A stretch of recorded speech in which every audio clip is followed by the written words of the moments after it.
First, I've implemented the changes talked yesterday. Now, once you've selected a wall, you can simply hold down the left mouse button and drag to place them continuously. This works for placing coins as well and spikes too. You can also erase items in the same manner. It's much more convenient now.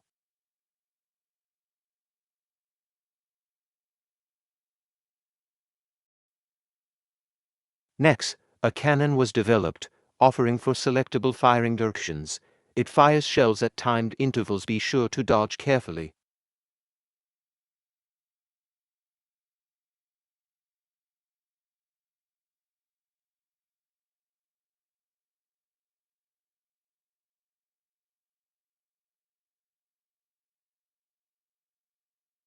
Next is the conveyor belt, which can move either to the right or to the left. When an actor lands on it, they are carried along in the corresponding direction.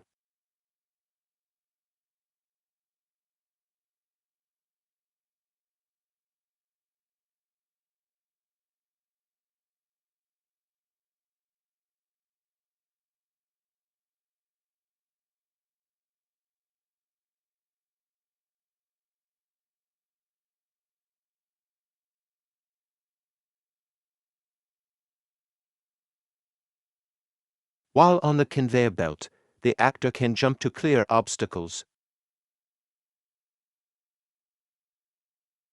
Then there is a simple one, a four-sided object covered, and spikes. You can't touch any of its sides.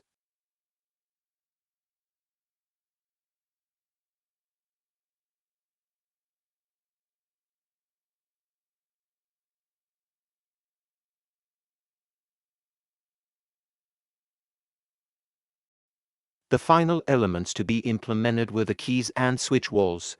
On a single page, a maximum of 6 distinct sets of keys can be placed. The colors of the keys and their corresponding switch walls are matched 1-to-1. When placing these elements, you must first select and position the keys. Once the keys are in place, select a key and then click on an empty space to position its corresponding switch wall. In the game, switch walls function identically to standard walls. When a player comes into contact with a key, the corresponding switch wall will disappear. Okay, this is what we did today in about 3.5 hours.